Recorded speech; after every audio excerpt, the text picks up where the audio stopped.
Praise the lord. ఇప్పుడు మిమ్మల్ని ఒక క్వశ్చన్ అడుగుతాను నేను. ఇప్పుడు మనం స్కూల్లో చదువుకునే వాళ్ళం అనుకోండి, మన క్లాస్ అందరిలో మనమే ఫస్ట్ వచ్చాం. అది దానికి కారణం ఏంటి? మన తెలివా? దేవుడిచ్చిన జ్ఞానమా? దేవుడిచ్చిన జ్ఞానమే కదా. ఓకే. తర్వాత ఇప్పుడు మీరు ఆఫీస్కి వెళ్ళేవాళ్ళు అనుకోండి. ఆఫీస్కి వెళ్ళారు, మీ బాస్ ఏదైనా ప్రాజెక్ట్ ఇచ్చారు. ఇచ్చినప్పుడు ఆన్ టైంలోనే ఇన్ టైంలోనో ఇచ్చిన గడువులోగా మీరు దాన్ని పూర్తి చేశారు, అది సక్సెస్ అయింది. దానికి కారణం ఎవరు? మీ తెలివా? దేవుని కృపే కదా.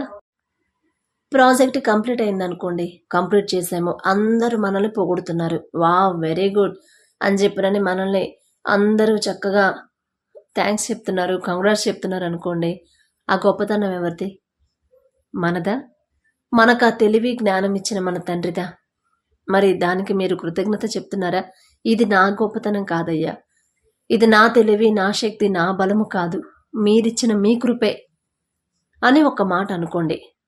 సరే, తర్వాత ఇప్పుడు మంచిగా వంట చేస్తారు, ఆ వంట బాగా వచ్చింది, చాలా బాగుంది, వంటలు చాలా బాగున్నాయి అని చెప్పారనుకోండి, అది ఎవరి గొప్పతనం? మనదా? మనకు ఆ తెలివి, ఆ టాలెంట్ ఇచ్చిన మన తండ్రిదా? దేవునికి చెందాల్సిన మహిమ దేవునికే చెందాలి కదా. ఒక పాట పాడారు, అసలు అబ్బా ఫలానా బ్రదర్ పాడతాడు, అసలు ఎంత చక్కగా పాడతాడో అని అంటాం. పాట పాడిన బ్రదర్ గొప్పతనమా అది? ఆ వాయిస్, ఆ స్వరం ఇచ్చిన దేవుని గొప్పతనమా? దేవుని స్తుతించాలండి మనం ప్రతి విషయంలో, ప్రతి దానికి. ఎవరన్నా బ్రదర్ వాళ్ళు ఇప్పుడు పాస్టర్స్ గానే, అంటే వాళ్ళ గురించి మాట్లాడే అర్హత నాకైతే లేదు, కానీ అయినా ఒక మాట చెప్పాలని ఆశ. మంచిగా వాక్యం చెప్పారు, చెప్పిన పాస్టర్ గారి గొప్పతనమా అది? చెప్పే ఆ తలాంతి ఇచ్చిన దేవుని గొప్పతనమా? దేవునికి చెందాల్సిన మహిమ దేవునికే చెందించాలి. మనుషుల్ని పొగడొద్దు, మనుషులకున్న ఆ టాలెంట్ని బట్టి మనుషుల్ని పొగడొద్దు. ఆ టాలెంట్ ఇచ్చిన దేవుణ్ణి పొగడండి, దేవుణ్ణి స్తుతించండి. ఎంత ఇష్టమో తండ్రికి. ఇప్పుడు నేను వాయిస్ ఓవర్ అన్నాను కదా, ఏదన్నా స్క్రిప్ట్ వచ్చిందంటే, చదివానంటే, అబ్బా చాలా బాగుంది మేడం అంటారు. అది దేవుని కృప. అసలు నాకు వెంటనే ఇక వచ్చేసిద్ది, తండ్రి అసలు నేనే పాటిదాన్ని అయ్యా, నేను ఇంత చక్కగా చదివానంటే అది నా గొప్పతనమా? కాదు తండ్రి, మీరు నా ముందుండబట్టి నేను చదివాను అని అనుకున్నాను అనేలా తండ్రి చేశాడు, అలా మార్చేశాడు. అలా మీరు కూడా ప్రతి విషయంలో, కాలేజీలో ఉన్నా, ఆఫీసులో ఉన్నా, స్కూల్లో ఉన్నా, ఇంకా ఏ పొజిషన్లో ఉన్నా కూడా, ఇది నా గొప్పతనం, నా టాలెంట్, ఇది నా జ్ఞానం, నా తెలివి అని మీరు అనుకోవద్దు, అస్సలు అనుకోవద్దు. అనుకున్నారంటే మేబీ ఈ ప్రాజెక్ట్కి మీరు సక్సెస్ అయ్యి ఉండొచ్చు, నెక్స్ట్ ఇంకా ఉంటాయి కదా. అప్పుడు దేవుని కాపుదల, దేవుని జ్ఞానం మనకు రాదు. ప్రతి ఒక్కటి మనం ఎందులో బెస్ట్, చాలా బాగా చేసావు అని ఎవరైనా ఏ విషయంలోనైనా మనల్ని పొగిడినా, మనల్ని అందరిలో మనల్ని ఎక్కువ చేసిన, హైలైట్ చేసిన, అది నా గొప్పతనం కాదండి, నా దేవుడు నాకిచ్చిన కృప అని చెప్పగలగాలి. కానీ చెప్పలేం కదా. ఇప్పుడు 10 మందిలో ఆఫీసులో ఉన్నప్పుడు చాలా బాగా చేశారు ప్రాజెక్టు, అనుకున్న టైంలో మీరు కంప్లీట్ చేశారు, చాలా బాగా వచ్చింది, వెరీ గుడ్ అన్నారంటే, ఇది నా గొప్పతనం కాదండి, నా దేవుడు నాకు ఇచ్చిన కృప అని మనం చెప్పలేం కదా. ఆ ధైర్యం మనకు ఉండదు కదా. కానీ ఆ ధైర్యం ఉంటేనే, అలా చెప్తేనే దేవునికి ఇష్టం. అలాంటి మనసు, ఆ ధైర్యం తండ్రి మనకి ఇవ్వాలని కోరుకోండి, ఇస్తాడు. అడిగితే మాత్రం అడుగుడే మీకు ఇయ్యబడును అన్నాడు. ఎలా అడగాలి? తగ్గింపు ప్రార్థనతో అడగాలి. పొందుకునే అర్హత నాకు లేదయ్యా, కానీ మీ కృప నాకు తోడుండి, మీకు ఇష్టమైతే అది నేను పొందుకోవాలని మీ చిత్తంలో ఉంటే అది నాకు ఇవ్వండి. అంతకన్నా నేనైతే పొందుకునే అర్హత నాకే మాత్రం లేదు. ఎందుకంటే నాకన్నా తెలివిగల వాళ్ళు చాలామంది ఉన్నారు. అయినా సరే మీ చిత్తమైతేనే ఇవ్వండి అని చెప్పినని దేవుని మీదే పెట్టేసేయండి, ఇక ఆయనే చూసుకుంటాడు. అట్లా మనకి ఏ టాలెంట్ ఉన్నా సరే, రైటింగ్ అయినా, చదవడం అయినా, పాట అయినా, డాన్స్ అయినా, ఇంకొకటైనా, ప్రసంగమైనా, ఏదైనా సరే ఇది నా గొప్పతనం కాదు. స్వస్థతలైనా అంటే పాస్టర్స్ నమ్ము దైవజనుల్ని మనం మాట్లాడకూడదు. ఎందుకంటే దేవుని అభిషేకం వాళ్ళ మీద అంటే ఎంత ప్రార్థన చేస్తుంటే దేవుడు వాళ్ళని ఎన్నుకొని ఉంటాడండి. ఎంతో ప్రార్థన చేసి ఉంటారు కదా. కానీ అంత దేవుడు హెచ్చించినప్పుడు ఇది నా గొప్పతనం కాదు, కానే కాదు, నాకు ఇంత అర్హత కూడా నాకు లేదు అని మనం దేవునికి చెప్పాలి. ప్రజలకు కూడా, మన ముందున్న వాళ్ళకు కూడా చెప్పాలి. అప్పుడే కదా దేవుని గొప్పతనం తెలిసేది. ఒక పాట పాడితే నేను అంటే మొన్న ఒక పాట విన్నాను. ఆ బ్రదర్ చాలా బాగా పాడాడు. అప్పుడు నాతో పాటు ఉన్న ఆమె చెప్తుంది, అసలు ఆ బ్రదర్ చాలా బాగా పాడతాడు. ఆ బ్రదర్ ఈ పాట కూడా, అది ఆ పాట కూడా ఈయనే పాడింది. పాట పాడిన వాళ్ళ గొప్పతనమా, పాడిచ్చిన దేవుని గొప్పతనమా? అది అది నాకు నచ్చదు. దేవునికి చెందాల్సిన మహిమ దేవునికే ఇవ్వాలి, చెందాలి అంతే. నాకైతే అసలు మనసు ఒప్పుకోదు అట్లా అంటానికి. అసలు అదిగో ఆ సినిమాలో అంటే దేవుని మూవీస్లోనైనా సరే, అదిగో చూడు చాలా యాక్టింగ్ చూడు ఎంత బాగుంది కదా అంటే అది వాళ్ళ గొప్పతనమా? ఆ టాలెంట్ ఇచ్చిన దేవుని గొప్పతనమా? మళ్ళీ మా నాన్న చెప్తాడు ఒక్కోసారి, అమ్మ నాకు ఎన్ని కష్టాలు వచ్చినా, ఎన్ని బాధలు వచ్చినా, ఎన్ని శ్రమలు వచ్చినా నేను దేవుణ్ణి వదిలిపెట్టలేదమ్మా, దేవుణ్ణి వదిలిపెట్టలేదు అంటాడు. నేను ఒకటే మాట అంట, నానా దేవుణ్ణి నువ్వు వదిలిపెట్టడం కాదు, దేవుడు నిన్ను వదిలిపెట్టలేదు నానా అని చెప్తా. అంతే కదండి, కరెక్టా కాదా? అన్ని కష్టాల్లో, అన్ని శ్రమల్లో మనం దేవుణ్ణి వదిలిపెట్టలేదా? దేవుడు మనల్ని వదిలిపెట్టలేదా? ఒకసారి ఆలోచించుకోండి.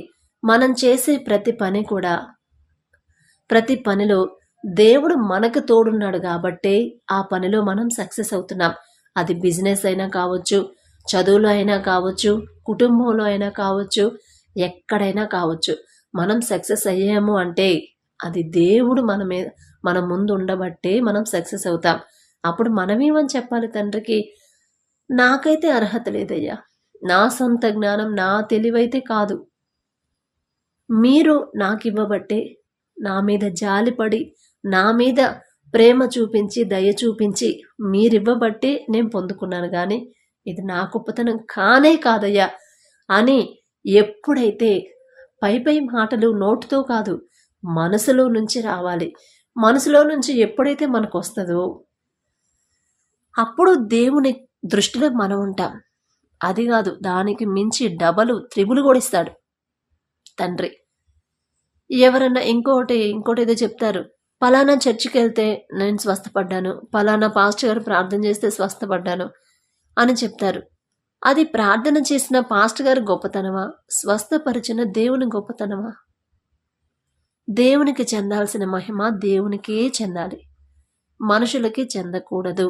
నాకైతే నచ్చదండి.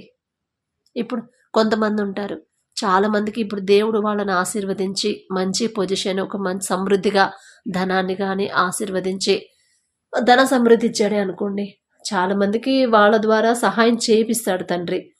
అసలు మనంతటా మామూలుగా దేవుని విషయం పక్కన పెడితే మన సొంతంగా వాళ్ళకి సహాయం చేయాలనే ఆలోచన మనసు మనకు వచ్చిద్దండి. ఆలోచించుకోండి. మన సొంతంగా మన దేవుణ్ణి పక్కన పెడితే మన సొంతంగా ఆలోచన వచ్చిద్దా? మన మనసు ఒప్పుకునిద్దా? అన్ని డబ్బులు ఉన్నాయి, కనీసం పక్కన వాళ్ళకి అరే పోనీలే అని ఇచ్చే మనసు మనకు ఉండిద్దా? ఉండదండి, ఉండదు. నేనైతే చెప్తున్నా ఉండదు. కానీ దేవుడు ఇచ్చాడు కాబట్టే ఆ మనసు వచ్చింది. ఇప్పుడు మా బంధువుల్లోనే ఉన్నారు కొంతమంది, ఆయన దేవుడు ఆశీర్వదించి చిన్న బిజినెస్ స్టార్ట్ చేసి డెవలప్ అయ్యి మంచి పొజిషన్లో ఉన్న బంధువులందరిలో వాళ్ళనే మంచి నెంబర్ 1 పొజిషన్లో పెడితే ఆయన ద్వారా చాలామంది హెల్ప్ పొందారు, సహాయం పొందారు. అది ఎవరి గొప్పతనం? ఇంతమందికి సహాయం చేసాం మేము, అంత వాళ్ళు ఆ పరిస్థితిలో ఉంటే వాళ్ళని మేము ఆదుకున్నాం, వాళ్ళకి ఏదైనా అవసరం అయితే మేమే తీర్చాం, అక్కడ వాళ్ళకి డబ్బులు అవసరమైతే మేమే ఇచ్చాం. అలా చెప్పుకోవడం అసలు నాకైతే నచ్చదు. మీకెలా ఉండిద్దో నాకైతే తెలియదు, కానీ నేనైతే ఒప్పుకోను అసలు. అది నేనే సహాయం చేశాను, వాళ్ళని నేనే ఆదుకున్నాను, వాళ్ళకి ఆ దారి నేనే చూపించాను, ఆ ఉద్యోగం నేనే ఇప్పించాను. అసలు నాది నేను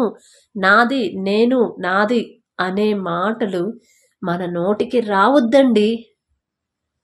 నా దేవుడు నాకు ఇచ్చాడు, అందులో తండ్రి సహాయం చేసే మనసు నాకు ఇచ్చాడు కాబట్టి నేను చేయగలిగాను, లేకపోతే నేను చేసేవాడిని కాదు. కాదు అంతే.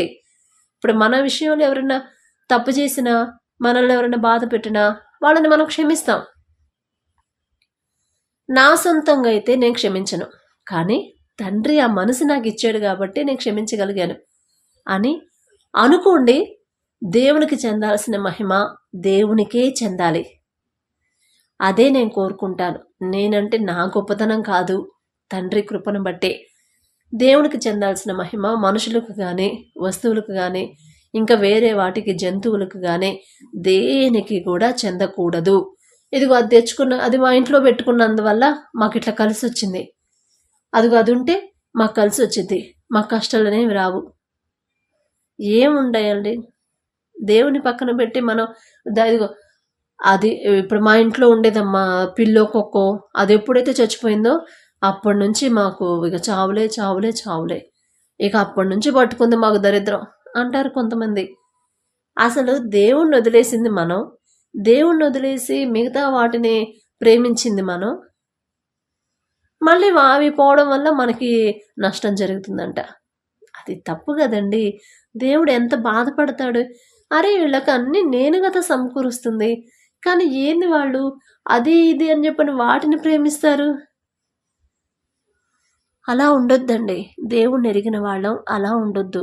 మనకి ఏది జరిగినా, ఒక పాట పాడినా, ఎగ్జామ్లో మంచి ఫస్ట్ వచ్చిన, మంచి టాలెంట్, మంచి అందరూ మెచ్చుకునే పొజిషన్ మనకిచ్చిన, ఒక ప్రాజెక్టులో మనకు సక్సెస్ వచ్చిన, మంచి మేనేజర్ నుంచి ఇంకంతకు మించి అంత పైకి దేవుడు మనకి ప్రమోషన్ ఇచ్చిన, ఒకటే మాట అనుకోండి, ఇది నా గొప్పతనం, నా తెలివి కాదు, నా దేవుడు నా మీద జాలిపడి, నాకన్నా తెలివి గల వాళ్ళు చాలామంది ఉన్నారు, అయినా సరే నా తండ్రి నా మీద, ఈ దీనుడి మీద, ఈ దీనురాలి మీద జాలిపడి నాకిచ్చాడే కానీ లేకపోతే నాకైతే అర్హత లేదు అని అనుకోండి.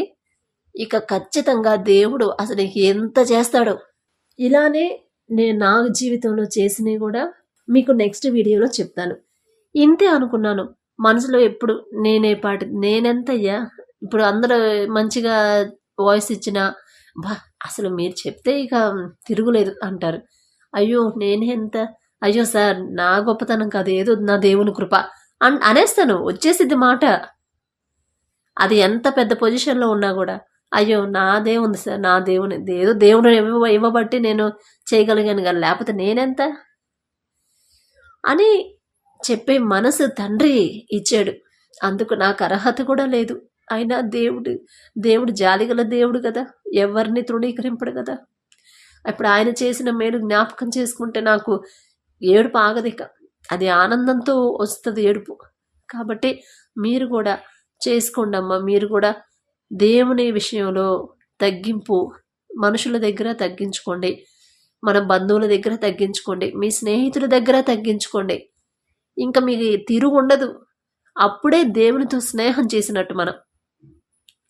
ఆయన ఇచ్చిన ప్రతి మాట మనకు తోడుగా ఉండాలంటే, ఆయనతో స్నేహం చేయాలంటే తగ్గింపు జీవితం ఉంటేనే, తగ్గింపు జీవితంలో ఉంటేనే దేవుడు మనల్ని హెచ్చిస్తాడు. నాకు రావట్లేదు ఉద్యోగం, నాకు రావట్లేదు అంటే రాదు, నాకు అర్హత లేదయ్యా, కానీ మీరు జాలిపడి నాకు ఇస్తే వచ్చింది. మరి ఆయన జాలి పడితేనే కదండి మనం మంచి పొజిషన్లో ఉండేది. ఆయన జాలి మన మీద లేకపోతే మనం ఎక్కడుండేవాళ్ళం? ఎక్కడో వెళ్ళిపోయేవాళ్ళం కదా. అసలు ఈ భూమి మీద ఉండేవాళ్ళమో కాదో కూడా తెలియదు. ఆయన జాలిపడి ప్రేమ, దినదినము ఆయన ప్రేమ కొత్తగా మన మీద, నూతనంగా కొత్తగా మన మీద ప్రేమ పుడుతుంది కాబట్టి మనం జీవించగలుగుతున్నాం అని ఒక మాట. మీరు నా మీద జాలి పడబట్టేనయ్యా నాకు ఈ పరిస్థితి, నాకు ఈ స్థితి, ఇంత స్థితిలో ఈ లెవెల్లో నేను ఉన్నానంటే అది కేవలం మీ జాలి, మీ ప్రేమ అని అనుకోండి. ఖచ్చితంగా దేవుడు అంతకు మించి మీకు చేస్తాడు, మీ బిడ్డలకు చేస్తాడు, ఆ బిడ్డలకి తరతరాలు చేస్తాడు. అటువంటి కృప, అటువంటి తగ్గింపు జీవితం, తగ్గింపు ప్రవర్తన దేవుడు మీకు అనుగ్రహించాలని మనస్ఫూర్తిగా, ఎటువంటి అర్హత లేని నేను మనస్ఫూర్తిగా కోరుకుంటున్నాను. Praise the lord.